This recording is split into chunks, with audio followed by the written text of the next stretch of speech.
तो हेलो बच्चों, गणेशाय वर्ल्ड के इस यूट्यूब चैनल में मैं राहुल सर आप सभी साथियों का बहुत बहुत वंदन करता हूं, अभिनंदन करता हूं। तो भाई साहब, आपकी पढ़ाई बहुत मस्त चल रही होगी और चलना भी चाहिए क्योंकि एग्जाम बहुत पास है और इसी पढ़ाई में चार चांद लगाने के लिए मैं फिर हाजिर हूं आपके सामने। और आज हम करेंगे मॉडल पेपर नंबर 2। तो भाई साहब, पिछली जो वीडियो थी उसमें हमने मॉडल पेपर जो 1 है इसकी प्रैक्टिस की थी और मुझे लगता है आपने बहुत अच्छे से इसकी प्रैक्टिस की होगी और कर भी रहे होंगे। तो आज हम मॉडल पेपर 2 करेंगे, इसकी भी हमको बहुत अच्छे से प्रैक्टिस करनी है। इसी टाइप से हमें 2-3-4 मॉडल पेपर लगाने हैं जिससे आपकी जो पढ़ाई है उसमें जो है ना बहुत जो है ना फायदा हो जाएगा, क्योंकि यहाँ से आपको थोड़ी चीजें पता चलेंगी कि भाई कैसे टाइम मेंटेन करना है, कैसे क्वेश्चन एग्जाम में आ सकते हैं, किस टाइप से होता है। ये सारी कुछ चीजें आपको अभी पता चल जाएंगी। जब एग्जाम फेस करोगे तो फिर दिक्कत नहीं जाएगी। तो भाई साहब स्टार्ट करते हैं। तो हमारा मॉडल पेपर नंबर 2 जिसमें हमारा पहला क्वेश्चन है। पहला हमारा देखो, हमें पता है पहले तो हमें सही विकल्प पढ़ने होते हैं। तो सबसे पहले हमारा क्वेश्चन है परासरण दाब ज्ञात करने का सूत्र है। बिल्कुल हमें पता है परासरण दाब ज्ञात करने का सूत्र जो है वन डॉट समीकरण से निकलता है। किससे निकलता है? वन डॉट समीकरण, सॉरी हाँ, वन डॉट समीकरण। और वन डॉट समीकरण क्या होता है बेटा? पाई भी बराबर एन आर टी, ये होता है ना। तो यहां से आपको पता है पाई है परासरण दाब, तो यहां से पाई की अगर वैल्यू निकालेंगे तो भी नीचे चला जाएगा, तो एन आई टी अपॉन भी। तो एन आई टी अपॉन भी आपको दिख रहा होगा पहले ही ऑप्शन में, तो ये हमारा सही हो जाएगा। ठीक है ना। चलो अगला है विशिष्ट चालकता की इकाई। अब ये विशिष्ट चालकता होती है के। विशिष्ट चालकता क्या होती है? के होती है। ठीक है। और आपको पता है विशिष्ट प्रतिरोध होता है रो। तो आपको पता है विशिष्ट प्रतिरोध जो है इसकी इकाई क्या होती है? Ohm into centimetre. Ohm into centimetre होती है और ये विशिष्ट प्रतिरोध की है। तो विशिष्ट प्रतिरोध और विशिष्ट चालकता एक दूसरे के उल्टे होते हैं। तो इसकी ओम इंटू सेंटीमीटर है तो इसकी हो जाएगी मेरे प्यारे भाई ohm inverse centimetre inverse. Clear हुआ?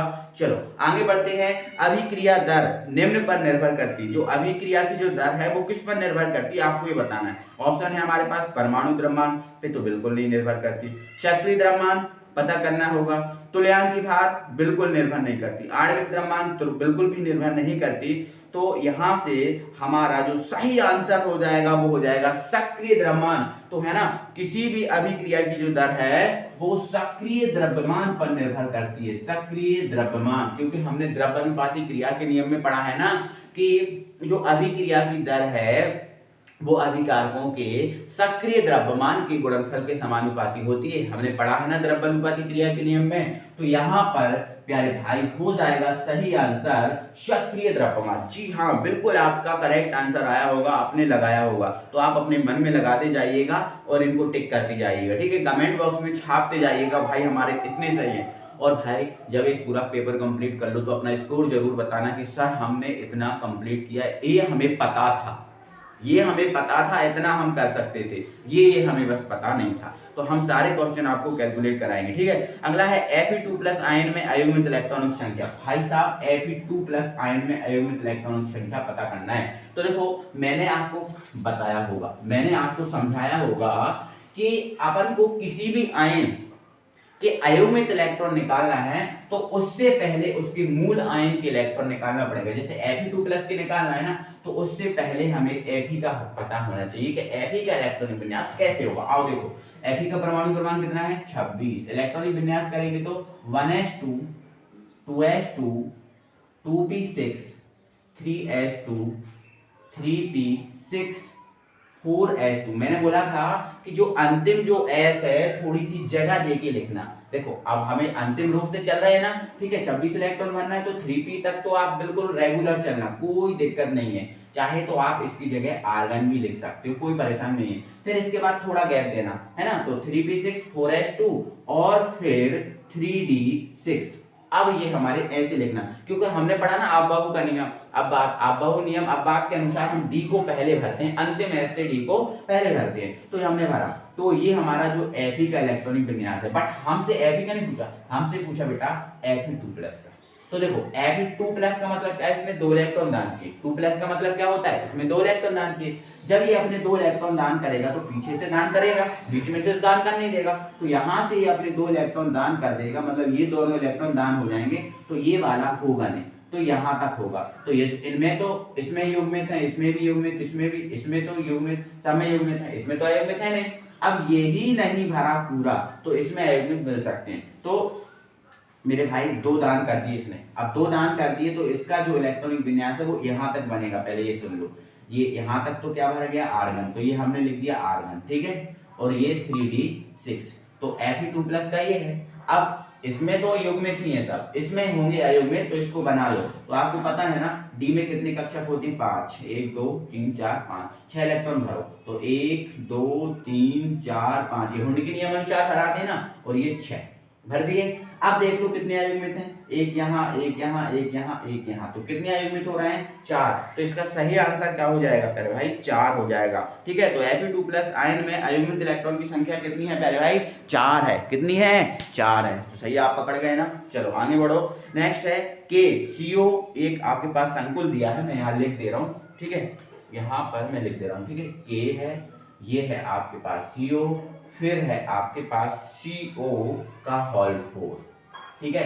इसमें आपसे बोला है कोबाल्ट की ऑक्सीकरण अवस्था, ये है कोबाल्ट, इसकी ऑक्सीकरण, ये तो कार्बोनिल है, ये देखो आपको CO लिख रहा है, ये भी CO लिख रहा है, बट ये जो CO है ये कार्बोनिल है, क्योंकि लिगेंड के रूप में जो CO उपयोग किया जाता है वो कार्बोनिल होता है, और केंद्रीय धातु के रूप में जो उपयोग किया जाता है वो कोबाल्ट होता है। तो ये आपको इसकी ऑक्सीकरण अवस्था निकालनी है। तो देखो आपको पता है कि जो है पोटेशियम, इसकी होती है +1, CO की निकालना है, X मानेंगे अपन, और ये जो CO है कार्बोनिल जो उदासीन होता है, उदासीन होने के कारण ये 4 हो 10 हो 50 हो कोई मतलब नहीं है, 0 आएगा, क्योंकि उदासीन की 0 होती है, ये 0। तो यहाँ से ये तो सब 0 हो गया, तो X प्लस केवल यही 1 मिला बराबर 0। अब इस +1 को इस तरफ लेके जाएंगे तो ये आपका आ जाएगा -1। तो यहाँ CO की ऑक्सीकरण अवस्था कितनी आई है, -1। तो यहाँ -1 जो आपको दिख रहा है ये सही आंसर, करेक्ट आंसर हो जाएगा -1। किसका द्विध्रुव आघूर्ण सर्वाधिक है मेरे भाई, द्विध्रुव आघूर्ण, देखो ध्यान से सुनना, इसको मैं मिटा रहा हूँ, द्विध्रुव आघूर्ण की बात हो रही है ना। देखो मैं आपको बता देता हूँ, जो द्विध्रुव आघूर्ण होता है, ये द्विध्रुव आघूर्ण जो है इसकी दिशा है ना धनात्मक आवेश से ऋणात्मक आवेश की ओर होती है।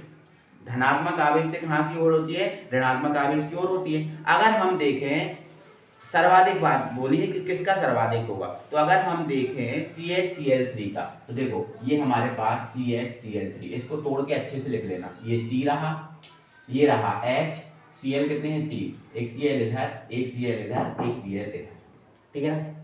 चलो नेक्स्ट है CH2Cl2, CH2Cl2, अगर इसको हम लिखेंगे तोड़ के तो ये रहा हमारे पास CH, ये रहा हमारे पास H, ये रहा Cl, ये रहा H, और ये रहा Cl, ऐसे लिख लिया हमने इसको, ठीक है। फिर दूसरा है हमारे पास CCl4, CCl4, इसको हमने लिखा ऐसे। मैं पूरा आपको समझा रहा हूँ ताकि ये क्वेश्चन कहीं और टाइप से कहीं कैसा भी कम बने।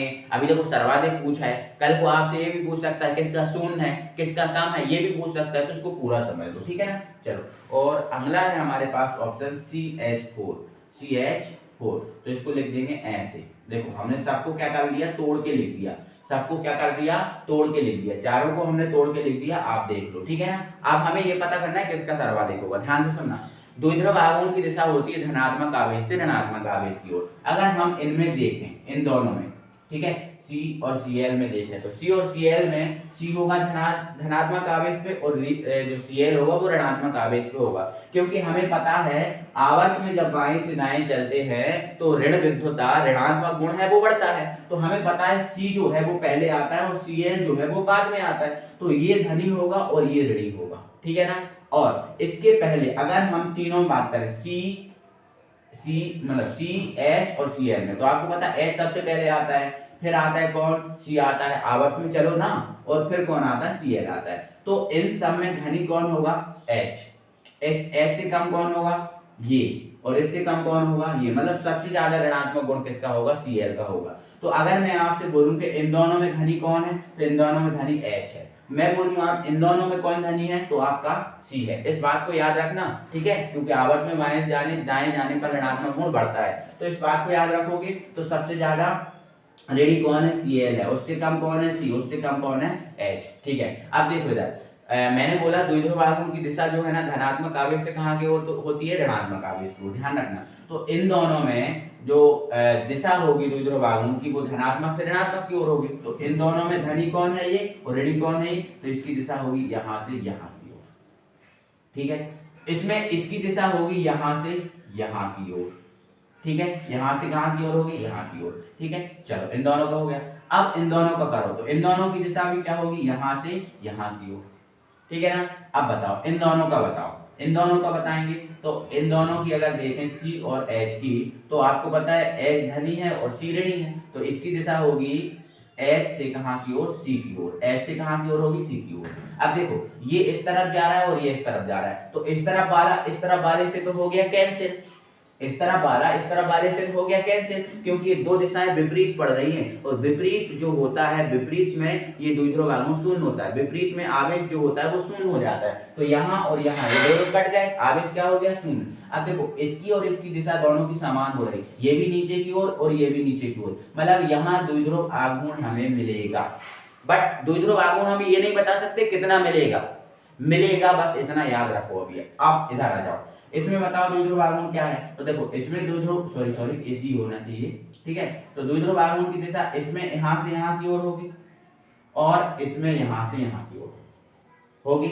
चलो एक मिनट, फिर इसमें द्विध्रुव आघूर्ण की दिशा यहाँ से यहाँ की ओर होगी और इसमें द्विध्रुव आघूर्ण की दिशा यहाँ से यहाँ की ओर होगी, ठीक है ना। तो थोड़ा सा ध्यान रखना मेरे भाई, थोड़ा सा ये कनेक्शन थोड़ा बिगड़ा हुआ है, थोड़ा इसको सुधारेंगे, है ना। इसमें क्या होता है, हमारी ये कोशिश रहती है कि जो अणु में परमाणु हैं उनको ऐसे जोड़ो कि द्विध्रुव आघूर्ण शून्य ना जाए, ऐसे जोड़ो कि द्विध्रुव आघूर्ण क्या आ जाए, शून्य ना जाए। तो हम क्या करेंगे, जो यहाँ पर Cl को Cl के अपोजिट में जोड़ेंगे और H को H के अपोजिट में जोड़ेंगे, ऐसे जोड़ेंगे हम, ठीक है ना। तो आप देखो इधर यहाँ पर द्विध्रुव आघूर्ण देखो यहाँ से यहाँ की ओर होगा, ठीक है, यहाँ पर यहाँ से यहाँ की ओर होगा, ठीक है। तो ये वाला और ये वाला तो कैंसिल हो गए क्योंकि दिशाएं क्या है, विपरीत हैं, ठीक है। अब इस वाले की देखो, इसकी दिशा इधर है और इसकी दिशा इधर है, तो ये दोनों की दिशाएं क्या है, एक दूसरे को कैंसिल कर देंगे, क्योंकि इन दोनों की दिशाएं भी क्या है, विपरीत, इन दोनों की दिशाएं भी क्या है, विपरीत। तो जो CH2Cl2 है इसका द्विध्रुव आघूर्ण होता है शून्य, इस बात को याद रखना। तो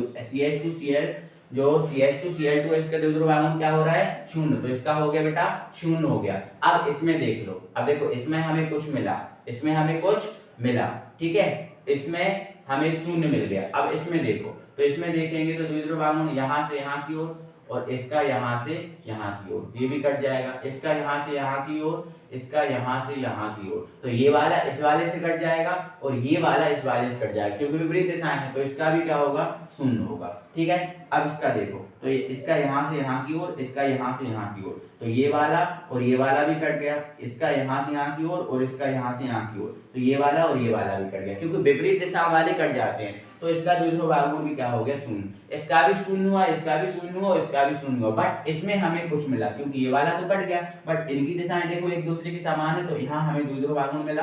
मतलब जो CHCl3 का जो द्विध्रुव आघूर्ण है इसमें सबसे ज्यादा होगा CHCl3 का। तो हमारा जो सर्वाधिक है, तो यहाँ से हमारा जो पहला जो है, हाँ ये पहला जो है आंसर हमारा एकदम सही होगा, लेकिन यहाँ हाँ ये पहला सही होगा, ठीक है, ओके, ये पहला सही होगा। अगर हमसे पूछता कि किसका शून्य है, तो किसका शून्य है, तो हम फिर ये लगा, किसका शून्य है, तो फिर ये 3 आंसर आते, ठीक है ना।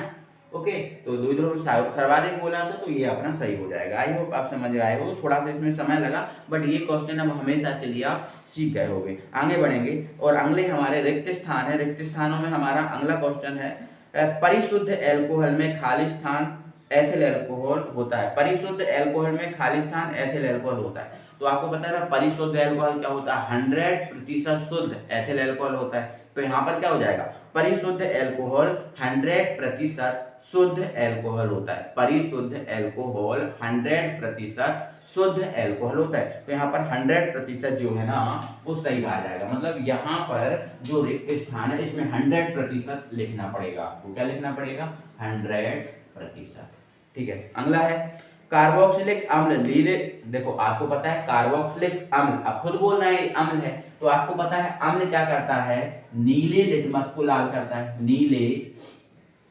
लिटमस को लाल करता है, नीले लिटमस को क्या करता है, लाल करता है। तो यहाँ पर आपको क्या भर देना है, कार्बोक्सिलिक अम्ल नीले लिटमस को लाल कर देता है, तो ये लाल जो है वो रिक्त स्थान में भर जाएगा। और इसको हमने किससे याद रखा था, इसको हमने याद रखा था अनिल से। किससे रखा था, अनिल से। तो आ फॉर अम्ल, नी फॉर नीला और ला फॉर लाल, अम्ल नीले लिटमस को लाल कर देता है। ठीक है, चलो अगला है हीमोग्लोबिन आयरन का। अब देखो हीमोग्लोबिन आयरन का ये हमने पिछले मॉडल पेपर में भी आया था, मतलब ये इंपॉर्टेंट है। हीमोग्लोबिन आयरन का क्या है बेटा, संकुल है। तो हीमोग्लोबिन आयरन का क्या है, संकुल है, या संकल लिख सकते हो ब्रैकेट में, क्या लिख सकते हो, संकर। तो ये सही आंसर हो जाएगा। ठीक है ना। नेक्स्ट है मस्टर्ड ऑयल अभिक्रिया का। देखो आपको पता है मस्टर्ड ऑयल अभिक्रिया की बात हो रही है, और मस्टर्ड ऑयल अभिक्रिया है, इसका जो उत्पाद पूछा है, तो आपको पता है ना क्या है मस्टर्ड ऑयल अभिक्रिया का उत्पाद, एल्किल आइसो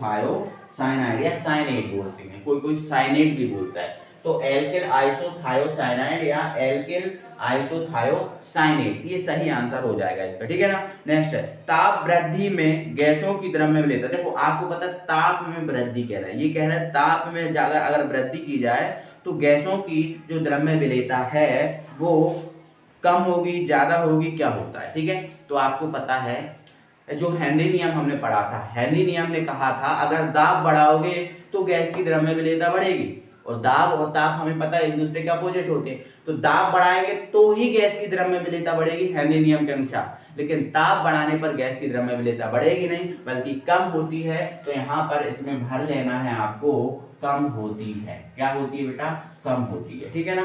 चलो अगला है एक फैराडे विद्युत कमान, मतलब उसने ये बोला एक फैरेड का मान कितना होता है, एक फैराडे विद्युत का मान होता है कितना, तो आपको ध्यान रखना है 96,500 कूलम, ये आपको याद रखना है। एक फैराड का मान कितना होता है बेटा, 96,500 कूलम, जरूर लिखना है यहाँ पर बाद में। ठीक है, एक फैराडे विद्युत का मान क्या होता है, 96,500 कूलम। ठीक है, रिक्त स्थान हमारे होते हैं कंप्लीट। अब आ जाते हैं सत्य असत्य पर, इनको हम क्लीन कर देते हैं, साफ कर देते हैं। ठीक है, चलो कैसा लग रहा है वीडियो।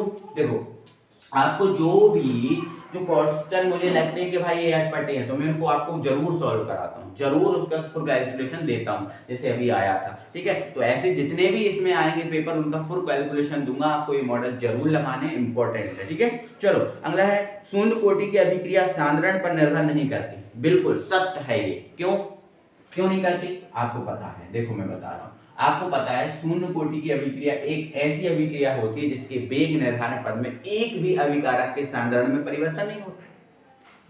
शून्य कोटि की अभिक्रिया एक ऐसी अभिक्रिया है जिसके वेग निर्धारण पद में एक भी अभिकारक के सांद्रण में परिवर्तन नहीं होता। अब एक भी अभिकारक के सांद्रण में परिवर्तन नहीं होता तो भाई सांद्रण पर निर्भर क्यों करेगी, ये सत्य है ना ये बात, तो ये सत्य है। ठीक है, सत्य है। अगला है पी ब्लॉक के तत्व संक्रमण तत्व कहलाते हैं। बिल्कुल गलत बात भाई, इतना तो हम जानते हैं कि जो डी ब्लॉक के तत्व है, जो डी ब्लॉक एलिमेंट है, इन्हें हम बोलते हैं संक्रमण तत्व। कौन से तत्व बोलते हैं, संक्रमण तत्व। और जो एफ ब्लॉक एलिमेंट है, इनको एफ ब्लॉक एलिमेंट है, इनको हम बोलते हैं अंतः संक्रमण तत्व। अंतः संक्रमण तत्व, अंतः संक्रमण तत्व। तो डी ब्लॉक को कैसे बोल सकते हैं, पी ब्लॉक को संक्रमण तत्व कैसे बोल सकते हैं, तो ये क्या रहेगा, दूसरा वाला असत्य रहेगा, दूसरा क्या रहेगा, असत्य रहेगा। ठीक है, चलो नेक्स्ट है फिनॉल संक्षारक है, मतलब फिनॉल के कारण क्या संक्षारण होता है, ये बोला है।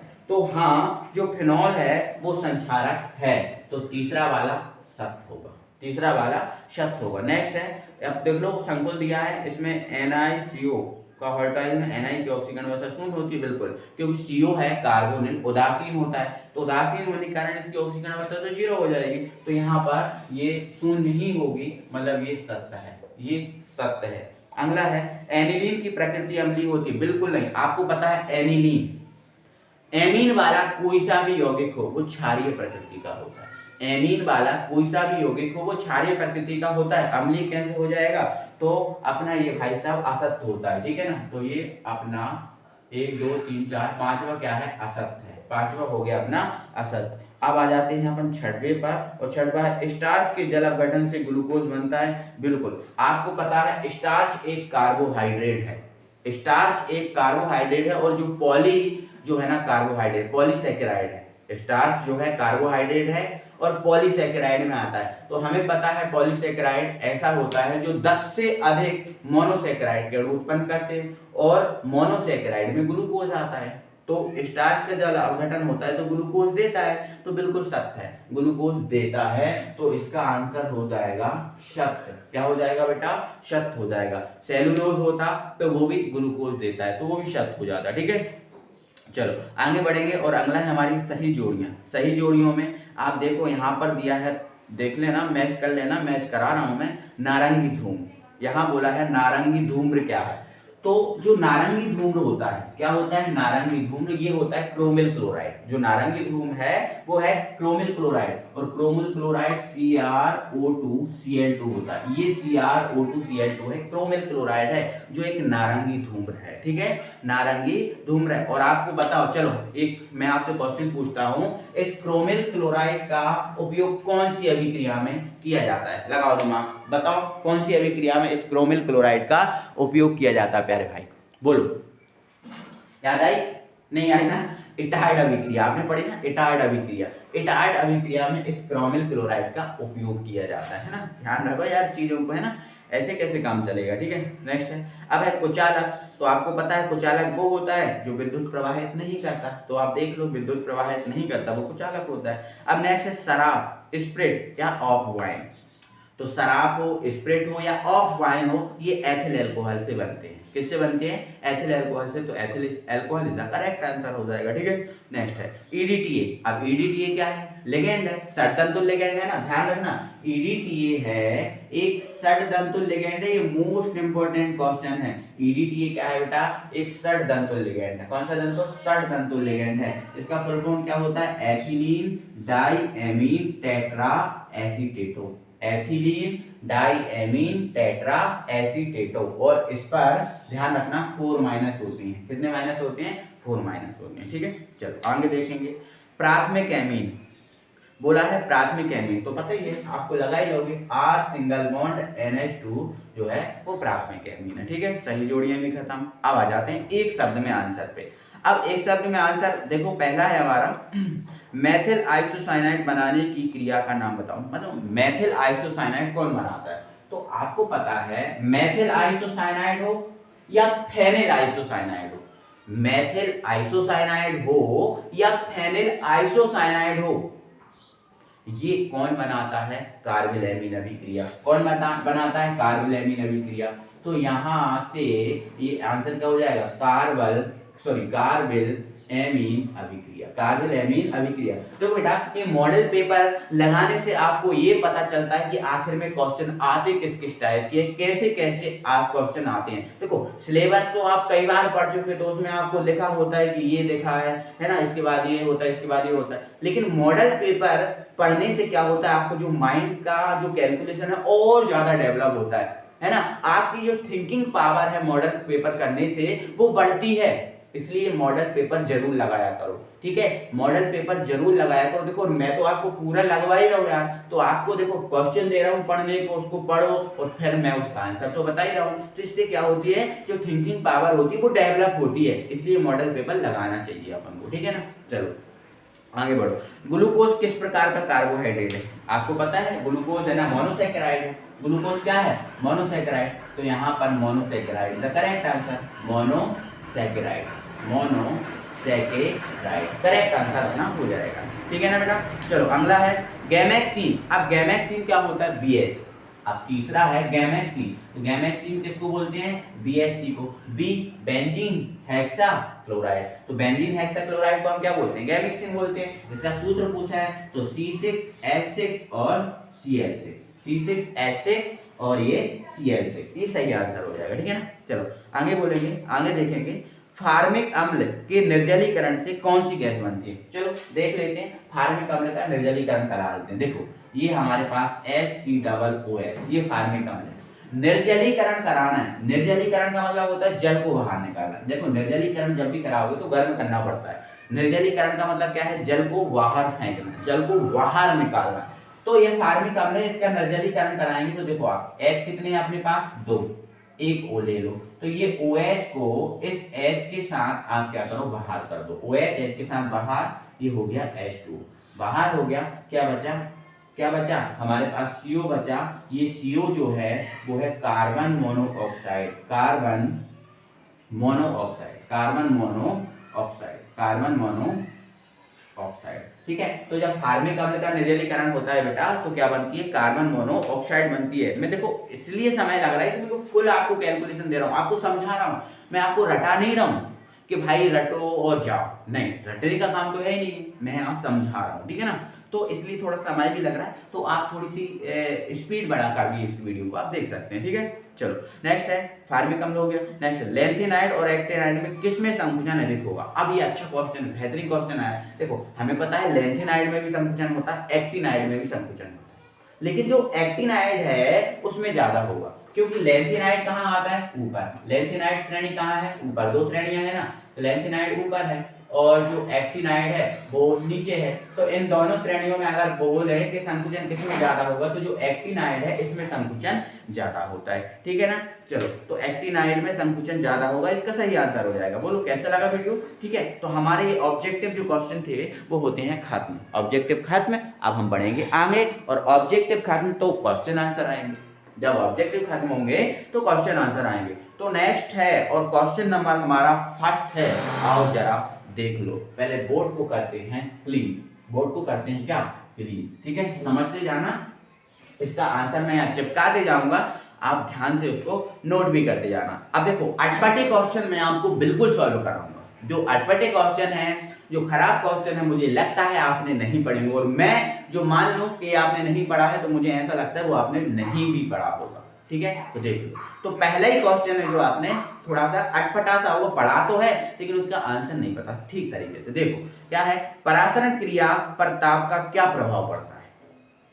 जो परासरण क्रिया है इस पर ताप का क्या प्रभाव पड़ेगा, ये हमसे पूछा है। तो सुनो, ध्यान से सुनना। जो परासरण क्रिया है, हमें ये पता है कि ये जो परासरण क्रिया है, इस परासरण क्रिया में हम क्या करते हैं? विलायक को, किसको? विलायक को, विलायक को विलयन से, अर्धपारगम झिल्ली, ये मान लो अर्धपारगम क्या है? झिल्ली है। विलायक को विलयन से अर्धपारगम झिल्ली द्वारा पृथक करके रखते हैं। ठीक है, तो हमें पता है विलायक के अणु तो अर्धपारगम झिल्ली को आर पार कर जाते हैं। बोलो आर पार कर जाते हैं? बिल्कुल कर जाते हैं, आर पार कर जाते हैं। तो अब विलायक के अणु तो आर पार कर जाएंगे, लेकिन जो विलेय के अणु है वो आर पार नहीं हो पाएंगे। वो विलेय के अणु जो है अर्धपारगम झिल्ली के आर पार नहीं हो पाएंगे। मतलब जो परासरण की क्रिया है, इस परासरण की क्रिया में हम ये कह सकते हैं कि विलेय के जो अणु हैं वो अर्धपारगम झिल्ली से टकराते हैं, आर पार तो कर नहीं पाते, क्योंकि विलेय के अणु का आकार होता है बड़ा और विलयन के अणु, विलायक के अणु का आकार होता है छोटा। तो विलेय के जो अणु हैं वो आर पार नहीं हो पाते, इसलिए वो विलेय के अणु अर्धपारगम झिल्ली से टकराते हैं। अब अर्धपारगम झिल्ली से टकराएंगे तो अर्धपारगम झिल्ली टूटने की संभावना ज्यादा होगी। बोलो होगी कि नहीं? ठीक है, और अर्धपारगम झिल्ली से जितने ज्यादा टकराएंगे उतनी ज्यादा ये संभावना जो है ना बढ़ेगी।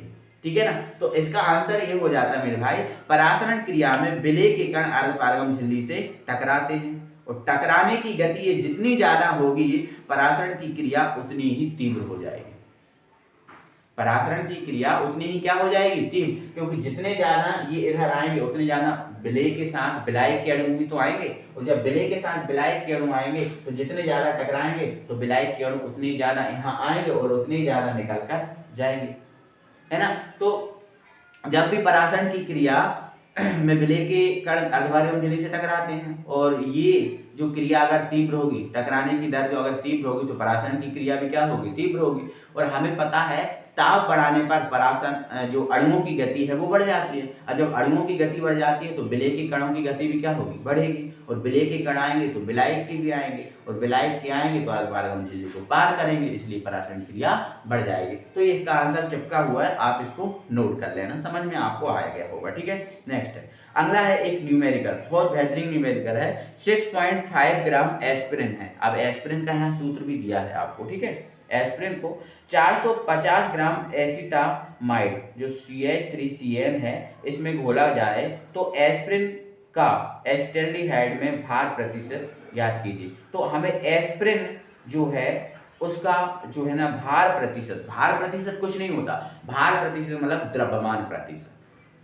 भार प्रतिशत मतलब कौन सा प्रतिशत बेटा, द्रव्यमान प्रतिशत निकालना है। किसका निकालना है, एस्पिरिन का। तो आप क्या लगाओगे, सूत्र लगाओगे। तो देखो आपको पता है द्रव्यमान प्रतिशत का सूत्र क्या होता है, देखो आपको देखो पता है विलय, एस्पिरिन का द्रव्यमान प्रतिशत निकालना है, तो एस्पिरिन का द्रव्यमान प्रतिशत निकालना है, तो जिसका द्रव्यमान प्रतिशत निकालते हो ऊपर उसका द्रव्यमान निकाल रखते हो और नीचे कुल द्रव्यमान रखते हो। ठीक है, अब इधर देख लो किसका निकालना है, एस्पिरिन का। देखो मैं यहाँ लिख दे रहा हूँ एस्पिरिन का द्रव्यमान प्रतिशत, तो ऊपर क्या लिखा आएगा बेटा, एस्पिरिन का द्रव्यमान, ऊपर क्या है द्रव्यमान, एस्पिरिन का द्रव्यमान बटे नीचे क्या है द्रव्यमान, कुल द्रव्यमान इनटू क्या जाएगा 100।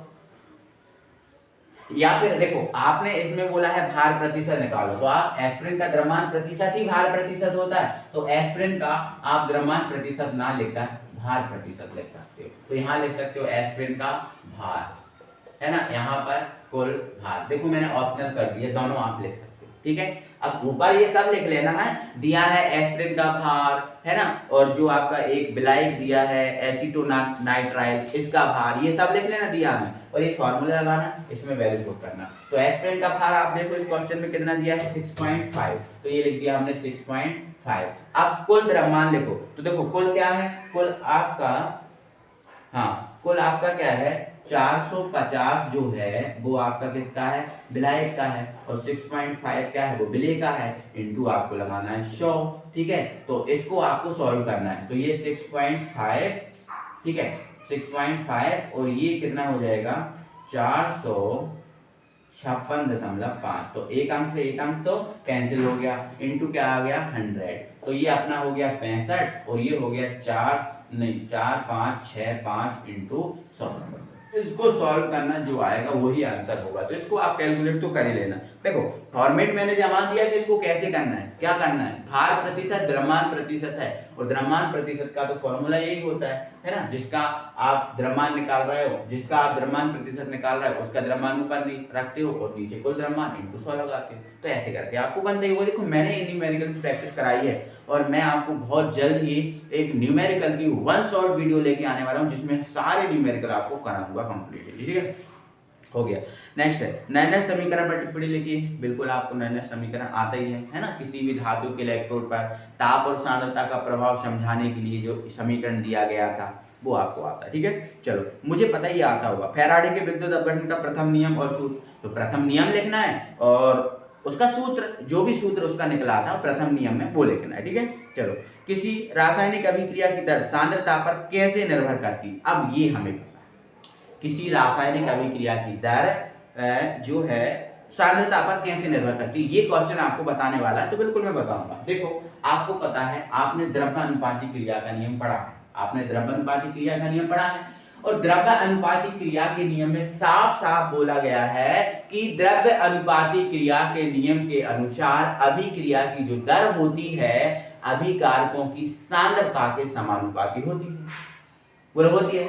अब समानुपाती का मतलब क्या है, सांद्रता बढ़ेगी तो अभिक्रिया की दर बढ़ेगी और सांद्रता घटेगी तो अभिक्रिया की दर घटेगी, तो इसका आंसर क्या हो जाएगा, यही लिखना है द्रव्य अनुपाती क्रिया के नियम अनुसार अभिकारकों की सांद्रता अभिक्रिया की सांद्रता अभिकारकों की सांद्रता के समानुपाती होती है, अतः सांद्रता बढ़ाने पर अभिक्रिया की दर बढ़ेगी और सांद्रता कम करने पर अभिक्रिया की दर घट जाएगी। ठीक है, चलो ये हो जाएगा। ठीक है, फिर है अभिकारक के वेग पर उत्प्रेरक का क्या प्रभाव पड़ेगा। अब सुनना मेरी बात, उत्प्रेरक कौन सा पदार्थ है, उत्प्रेरक वही पदार्थ है ना जो अभिक्रिया की दर को या तो बढ़ाता है या घटाता है। अब उत्प्रेरक का क्या प्रभाव पड़ेगा, तो देखो उत्प्रेरक का क्या प्रभाव पड़ेगा। अगर उत्प्रेरक धनात्मक है तो अभिक्रिया की दर बढ़ जाएगी, और उत्प्रेरक ऋणात्मक है तो अभिक्रिया की दर घट जाएगी। आंसर छपा हुआ है, आप नोट कर लेना, ठीक है। चलो समझ गए, कोई दिक्कत ही नहीं है। अब अगला है कार्बोक्सिलिक अम्ल सी डबल बॉन्ड ओ समूह होने पर भी योग अभिक्रिया नहीं देता, क्यों नहीं देता। जो कार्बोक्सिलिक अम्ल है इसमें CO समूह उपस्थित, देखो आपको पता है कार्बोक्सिलिक अम्ल जिसके साथ COOH है वो कार्बोक्सिलिक अम्ल है, ठीक है ना। अब इसमें CO होता है, देखो कैसे होता है, इसको आप लिख दो CO, ऐसा लिख दो, इसको आप क्या लिख दो, ऐसे लिख दो, ठीक है। और ये जो OH है इसको देखो यहाँ एक कोई जोड़ देना, कोई समूह जोड़ देना, यहाँ जोड़ दिया हमने OH, तो देखो इसको हमने ऐसे बनाया, तो देखो इसके अंदर कार्बोक्सिलिक है मतलब C डबल बॉन्ड O है। तो ये कह रहे हैं कि जब ये C डबल बॉन्ड O होता है तो वो योग अभिक्रिया क्यों नहीं देता, क्योंकि ऐसा माना जाता है जिसके अंदर जो आपका C डबल बॉन्ड O है, जो जिसके अंदर CO होता है, जिसके अंदर क्या होता है बेटा, CO होता है, वो योग अभिक्रिया देता है। लेकिन इसमें तो ये CO होता है फिर भी योग अभिक्रिया नहीं देता, तो कारण क्या है, ये सब कुछ होता है अनुनाद के कारण। जो कार्बोक्सिलिक अम्ल है उसमें अनुनाद होता है, और अनुनाद के कारण ये जो है समूह वो स्थायित्व प्राप्त कर लेता है, स्थायी हो जाता है, और इसी कारण ये योग अभिक्रिया नहीं देता। तो इसका आंसर मैंने यहाँ लिख ही दिया है, मुझे लगता है आप समझ गए होंगे। CO वो होता है जो योग अभिक्रिया देता है। अक्सर CO वाले जो यौगिक हैं वो योग अभिक्रिया देते हैं, बट इसमें CO होते हुए भी योग अभिक्रिया नहीं देता। तो कारण क्या है, अनुनाद। अनुनाद पाया जाता है, अनुनाद होता है जिसके कारण इसका जो CO है वो स्थायित्व प्राप्त कर लेता है और ये योग अभिक्रिया नहीं देता, ठीक है। नेक्स्ट है टालुइन से बेंजोइक अम्ल कैसे प्राप्त करोगे, बहुत बढ़िया क्वेश्चन, मैं कराऊंगा। अथवा तक आपको कंप्लीट करना है। हमें देखो टालुइन का पता है, टालुइन क्या होता है बेटा, टालुइन होता है रिंग के ऊपर टालुइन होता है रिंग के ऊपर CH3, ये हमारे पास टालुइन है। अब टालुइन से हमें बेंजोइक अम्ल बनाना है, क्या बनाना है, बेंजोइक अम्ल। बेंजोइक अम्ल मतलब रिंग के ऊपर COOH बनाना है, तो भाई बन जाएगा। क्या करना है अपन को, आप इसका ऑक्सीकरण करा दो। क्या करा दो बेटा, ऑक्सीकरण करा दो। ये ऑक्सीकरण आप मान लो सनलाइट से करा देना, किससे करा देना, सनलाइट से करा देना। जैसे ही आप ऑक्सीकरण कराओगे बेटा तो इसके आप 3 O ले लेना, कितने O ले लेना, 3। अब 3 O लोगे तो क्या होगा, एक O 2H के साथ क्या बना देना, H2। देखो यहाँ कितने H है, 3 H है, तो एक O को 2H के साथ H2 बना देना। अब यहाँ 2 O बचे और यहाँ एक H बचा, तो देखो यहाँ पर क्या बचा, पहले तो C बचा, पहले क्या बचा C, अब 2 O बचे थे उन 2 O लिख दिया, और जो एक H बचा था वो लिख दिया, तो ये बन गया ना, बन गया ना। तो यही तो हमसे बोला था, यही रासायनिक अभिकरण देना था। टालुइन से बेंजोइक अम्ल कैसे प्राप्त करोगे, बता दिया, ठीक है। अब निम्न अभिक्रियाओं के बारे में लिखिए, मतलब ये जो डाई एजोटीकरण और ग्रेवियल थैलिमाइड अभिक्रिया है इनको आपको लिखना है।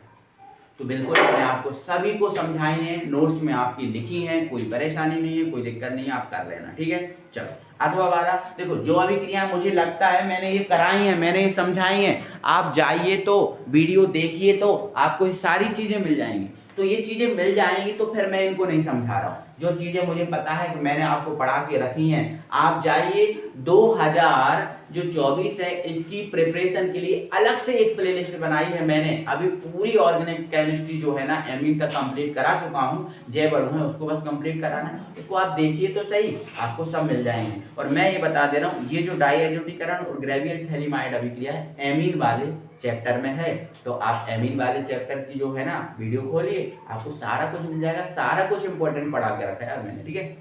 अब कुछ अभिक्रियाएं हैं, जैसे इस अभिक्रिया है, निम्न अभिक्रियाओं को पूर्ण कीजिए। हाँ मैं इन अभिक्रियाओं को समझा दे रहा हूँ, इन अभिक्रियाओं को समझा दे रहा हूँ। अब देखो C6H5NH2 इसका ब्रोमीनीकरण कराना है, तो देखो C6H5NH2 को हम ऐसे नहीं लिखेंगे, जैसे अभी लिखा है ऐसे हम नहीं लिखेंगे, हम लिखेंगे रिंग के ऊपर NH2। C6H5NH2 का मतलब क्या होता है, रिंग के ऊपर NH2, ठीक है।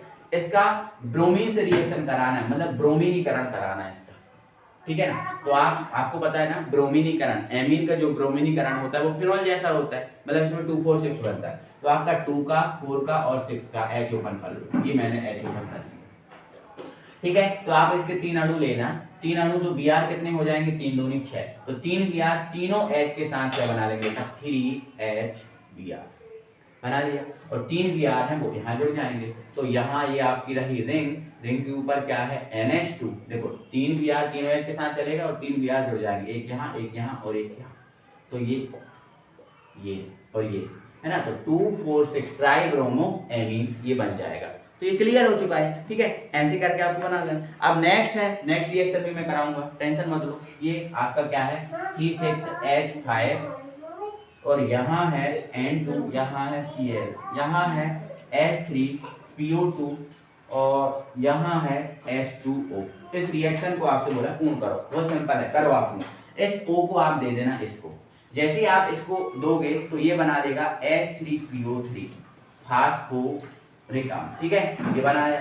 अब 2 H है, एक H देना आप Cl को, तो क्या बन जाएगा HCl बन जाएगा। और ठीक है, N2 जो है वो बाहर ही निकल जाएगा, N2 वो है गैस के रूप में बाहर निकल जाएगा। अब जो एक H बचा है, एक H दे देना इसको, तो ये बन जाएगा C6H6। तो मतलब इसमें बेंजीन जो है ना मुख्य प्रोडक्ट बन जाएगा, ठीक है ना। H था, O था, इसको दे दिया H3PO3 बनाया, एक H था Cl को दिया HCl बनाया, N2 खुद ही निकल गया, एक H बचा था वो इसको दे दिया, तो C6H6 मतलब बेंजीन बन गया, ठीक है। चलो नेक्स्ट है प्रोटीन का विकृतीकरण क्या है, समझा दोगे, इस कमी से होने वाला रोग बता दोगे। तो प्रोटीन की कमी से आप वो बता देना, हाथ पांव से ढकिया, पेट में ढकिया, मतलब क्वासी ओरकर, है ना। DNA RNA में अंतर, पॉलीसेकेराइड क्या होते हैं, हो जाएगा, है ना। अब देखो मोलर हेमांक अवनमन स्थिरांक, मतलब मोलर हेमांक अवनमन स्थिरांक जो Kf की परिभाषा निकाली थी ना वो, ठीक है। और आगे बोला है किसी विलेय की मोललता एवं हिमांक अवनमन में संबंध बताइए। तो देखो मैं आपको कराता हूँ, इसको आपने कर लिया, स्क्रीनशॉट जिसको लेना है वो ले सकते हो, ठीक है। तो देखो संबंध कोई अलग बात नहीं है, संबंध, ठीक है। तो आप अच्छे से देखो, कोई भी टॉपिक होता है उसको अच्छे से हेडिंग डाला करो। जैसे आप डाल लेना कि इसमें क्या बोला है, मोललता और हिमांक अवनमन में संबंध, एक अच्छी बढ़िया हेडिंग डालना, ठीक है ना। चलो हेडिंग डालोगे, फिर आप उसमें लिख लेना हम जानते हैं हेमांक में अवनमन मोललता के समानुपाती होता है। तो हेमांक में अवनमन मतलब डेल Tf, और उसको मोललता के क्या करना बेटा, समानुपाती करना, ठीक है। फिर डेल Tf समानुपाती का चिन्ह हटाना और क्या आएगा, एक नियतांक जो आपका Kf आएगा और ये आएगा m, ठीक है। और जहां करके आप बढ़िया से लिखते हैं ना, जहां Kf क्या है, एक स्थिरांक है जिसे मोलल अवनमन स्थिरांक कहते हैं, ठीक है। तो ऐसे ही करना, क्योंकि हाँ 3 नंबर का क्वेश्चन है, इसमें 2-3 बातें पूछी हैं। एक तो केवी की परिभाषा पूछी है ना, तो ऐसे बन जाएगा, कर लेना, कोई दिक्कत नहीं है।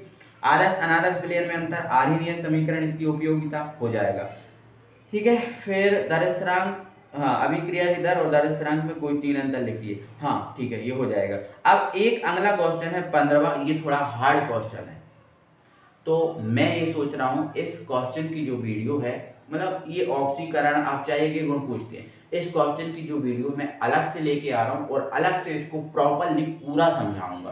तो थोड़ा सा वेट करिए, है ना, कल या परसों में आपको वीडियो मिल जाएगी, तो आप बहुत अच्छे से इसको कंप्लीट कर लेना। तो मैं इसको अभी नहीं कर रहा हूँ। अगला है ल्यूकास अभिकर्मक की सहायता से प्राथमिक, द्वितीय और तृतीय में भेदी हो जाएगा। अब प्राथमिक, द्वितीय और तृतीय के परीक्षण की ऑक्सीकरण विधि और विहाइड्रोजनीकरण विधि, ये भी आप बना ही लोगे, ठीक है।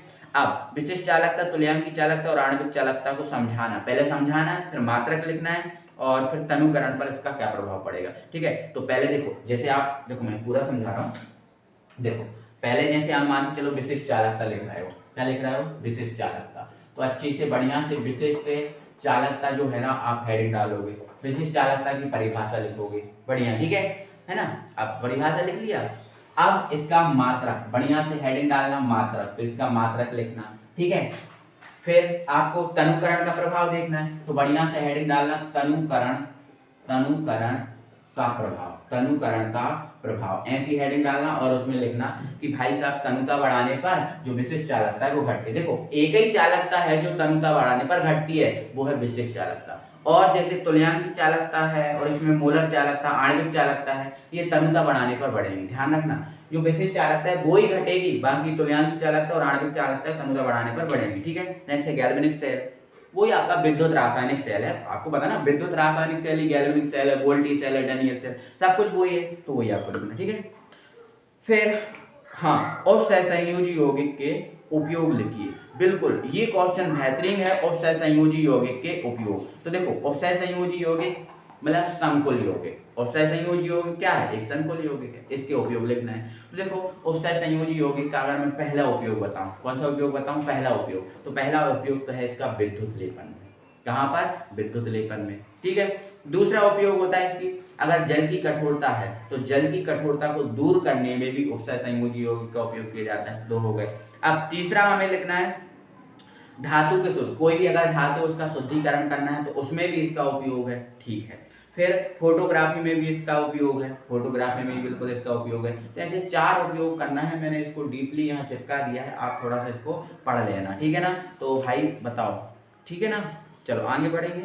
हाँ ये क्वेश्चन देखो मुझे लग रहा था इसको कराना चाहिए, मैंने करा दिया। नेक्स्ट है क्लोरोफॉर्म की निम्न के साथ अभिक्रिया दीजिए। अब ये जो क्लोरोफॉर्म दिख रहा है इसकी कुछ यौगिक हैं, आपको दिख रहे होंगे, इनके साथ अभिक्रिया देना है, तो आप जरा देख ही देते हैं, कोई दिक्कत नहीं है। देखो पहली है क्लोरोफॉर्म की एसीटोन के साथ अभिक्रिया देखना। देखो अगर हम क्लोरोफॉर्म की एसीटोन के साथ अभिक्रिया कराते हैं तो आपको पता है संघनन अभिक्रिया होती है, और संघनन अभिक्रिया में ही हम क्लोरोफॉर्म के एसीटोन के साथ रिएक्शन कराते हैं, ठीक है। तो ये रहा हमारे पास क्लोरोफॉर्म, ठीक है। इसकी एसीटोन से रिएक्शन करानी है तो आप एसीटोन, आपको पता है ना CH3CO CH3 ये होता है, ठीक है। तो ये रिएक्शन करानी है, तो इसको देखो आपको हमने आपको कई बार बताया है, अपने तरीके से इसको कैसे भी लिख सकते हो। देखो हम कैसे लिखेंगे, ये एसीटोन है, इसको पहले लिख देंगे CH3, यहाँ CO और यहाँ CH3, ये लिख दिया, ठीक है। इसकी क्लोरोफॉर्म से रिएक्शन कराएंगे CHCl3, ये जब रिएक्शन कराएंगे बेटा तो क्या होता है, ये H है निकल के O के साथ जुड़ता है, और H O के साथ जुड़कर क्या बनाता है OH, और OH यहाँ चिपक जाता है। अब यहाँ बचा CCl3 जो यहाँ जुड़ जाएगा, ठीक है। यहाँ पर क्या है बेटा CH3 और यहाँ क्या है CH3, ये दोनों सेम रखे। अब ये C रहा, जो बताऊँ, अब H ने O के साथ क्या बनाया OH, ये यहीं जुड़ जाएगा, और ये CCl3 जो बचा है वहाँ यहाँ जुड़ जाएगा, ठीक है। तो ये बन गया हमारे क्लोरीटोन। क्या बन गया है? क्लोरीटोन, जो एक निद्राकारी औषधि है। क्लोरीटोन बन गया है जो एक निद्राकारी औषधि है। आपको समझ में आया? ठीक है। अब नेक्स्ट है सांद्र HNO3 के साथ देना है। ये क्लोरोफॉर्म है, इसकी सांद्र HNO3 के साथ देना है। थोड़ा मेरा ध्यान रखना इस बात को, मैं जो चीजें समझा रहा हूँ इसको बहुत ध्यान से सुनना। देखो HNO3 के साथ रिएक्शन कराएंगे तो क्या होगा, जो H दिख रहा है, क्या दिख रहा है बेटा? H दिख रहा है। एक सेकंड, हाँ एक सेकंड, थोड़ा इसको तरीके से लिख लेंगे, ठीक है। इसको हम ये जो HNO3 इसको तरीके से लिखेंगे, इसको लिख देंगे OH और NO2, ऐसे लिखेंगे इसको, ठीक है। इसको तोड़ के ऐसे लिख सकते हैं ना, NO3 है ना अपने पास, 2 और 1 3, ठीक है, ऐसे लिख देंगे। तो ये OH है बेटा, ये H के साथ, जो H दिख रहा है इसके साथ बनाता है H2, ये बन गया H2, ठीक है, H2 बाहर। अब यहाँ क्या बचा? CCl3 बचा, तो ये देखो CCl3 बढ़िया बैलेंस है, तो ये जो NO2 है इसके साथ जुड़ जाता है, NO2 ब्रैकेट में लिख देना। तो ये जो है ना क्लोरोपिक्रिन बन जाता है। क्या बन जाता है? क्लोरोपिक्रिन, क्लोरोपिक्रिन ये बन जाता है, ये सही है, ठीक है ना। चलो ऐसे बनेगा, ठीक है। तो ये मैंने बहुत पहले करा दिया, ठीक है। अब नेक्स्ट फिनॉल का क्षारीय विलयन, ठीक है, मतलब जो क्लोरोफॉर्म है इसकी फिनॉल के क्षारीय विलयन के साथ क्रिया करा रहा है, मतलब जो राइमर-टीमेन अभिक्रिया है ना, क्लोरोफॉर्म की जो राइमर-टीमेन अभिक्रिया है वो कराना है। फिनॉल का क्षारीय विलयन मतलब फिनॉल की राइमर-टीमेन अभिक्रिया कराना है, ठीक है। तो देखो इधर ये आपको पता है राइमर-टीमेन अभिक्रिया में हम क्या करते हैं बेटा? फिनॉल, क्या लेते हैं? फिनॉल, ठीक है, कि क्लोरोफॉर्म CHCl3 और KOH इन तीनों के साथ रिएक्शन कराते हैं, है ना। 60 से 70 डिग्री सेल्सियस ताप पर, है ना, गर्म करते हैं। तो क्या होता है इसमें, इसके हम 3 अणु ले लेते हैं, तो 3 के तीनों Cl के साथ क्या बना लेते हैं?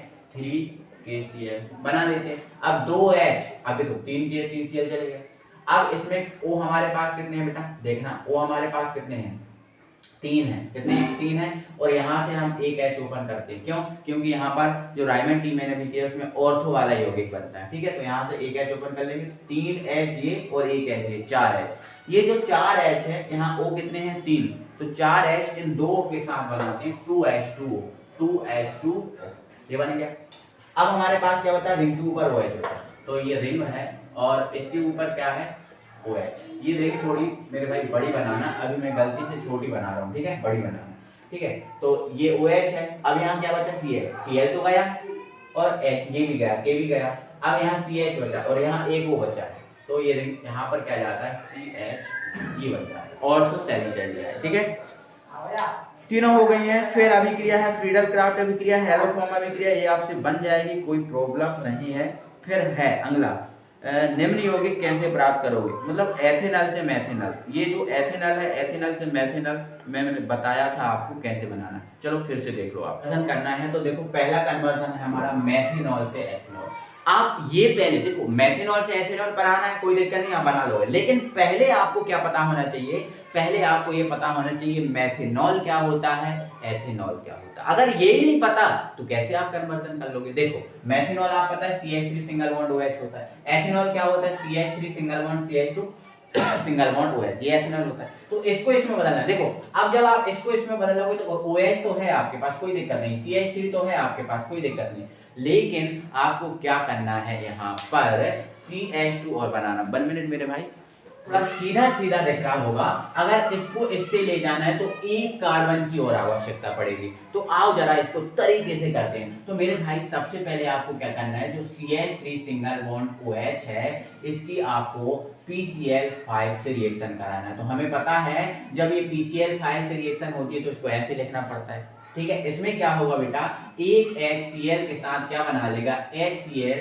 एक O सॉरी एक O यहाँ जुड़ जाएगा और बन जाएगा POCl3, ये बन जाएगा। हमने ये करके देखी रिएक्शन, सारी रिएक्शन हमने बनाई है, ठीक है। अब हमारे पास क्या बचा इधर, CH3, क्या बचा बेटा, ये CH3, ये सब गया, ये Cl बचा, तो अभी हमारा एल्किल हैलाइड बना। OH को हटाना पहला काम हमारा था, तो हमारा ये एल्किल हैलाइड बन गया एल्किल हैलाइड। अब हमें क्या करना है, कार्बन, देखो कार्बन बढ़ाना है, तो जब भी आपको कार्बन बढ़ाना हुआ करे तो आप KCN से क्रिया कराया करो। तो KCN से क्रिया कराई तो ये हमारा जो है ना मेरे भाई, थोड़ा हम नीचे जाएंगे तो इसको एरो यहाँ लगाएंगे, तो ये हमारा K और Cl हो गया बाहर।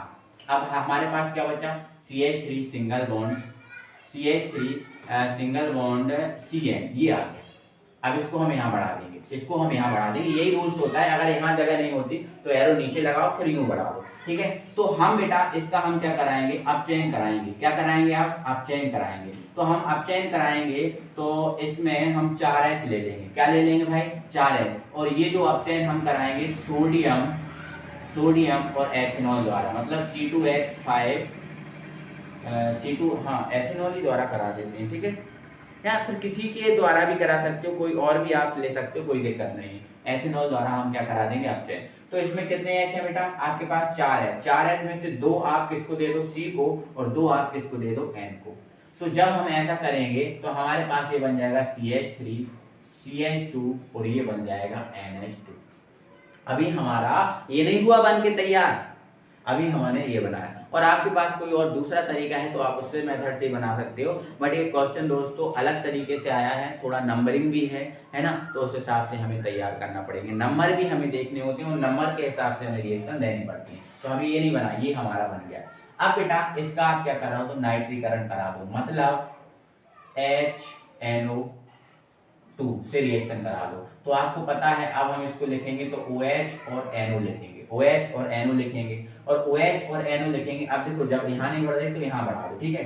तो क्या होगा बेटा, ये जो NO है वो NH इसके साथ जुड़ जाएगा NH2 के साथ, मतलब ये NO और ये NH2 बन जाएगा। और ये OH है, इसके साथ जुड़ जाएगा तो CH3 single bond CH2 single bond OH, ये ऐसे बन जाएगा। ये फुल रिएक्शन है, लेकिन आपको इस टाइप से नहीं करना, कोई दिक्कत नहीं, मत करो, है ना, कोई दिक्कत नहीं, मत करो। आपके पास कोई और तरीका है, आप उस तरीके से कर सकते हो, है ना। चलो आगे बढ़, ठीक है। नेक्स्ट हमें बनाना बेटा क्या, सैलिसिलिक अम्ल से एस्पिरिन। देखो हमारे पास ये सैलिसिलिक अम्ल, ध्यान रखना ये फॉर्मूले, देखो ऑर्गेनिक केमिस्ट्री की कमांड होती है फॉर्मूले, तो ये फॉर्मूले आपको पता होगा। वैसे हम प्रैक्टिस कर रहे हैं तो हम आपको सॉल्व करा रहे हैं, ठीक है। तो ये हमारे पास क्या है, सैलिसिलिक अम्ल, इससे हमें एस्पिरिन बनाना है। तो देखो अगर सैलिसिलिक अम्ल से एस्पिरिन बनाना है बेटा, तो हम क्या करना पड़ेगा, जो सैलिसिलिक अम्ल है इसकी एसिटिक एनहाइड्राइड से क्रिया करानी पड़ेगी। CH3CO यहाँ O लिख लेते हैं, और CH3CO, ये हमें पता है ना, CH3CO का होल ट्वाइस O, ये एसिटिक एनहाइड्राइड होता है। क्या होता है, एसिटिक एनहाइड्राइड, ये होता है। तो जब हम इसकी बेटा इससे रिएक्शन कराएंगे तो क्या होगा, ये जो CH3C डबल O और ये, या फिर यूं मान लो, ये जो दिख रहा है ना, ये CH3 डबल ओ और ये H, तो ये बन जाता है CH3 डबल ओ H, जो हो जाता है बाहर।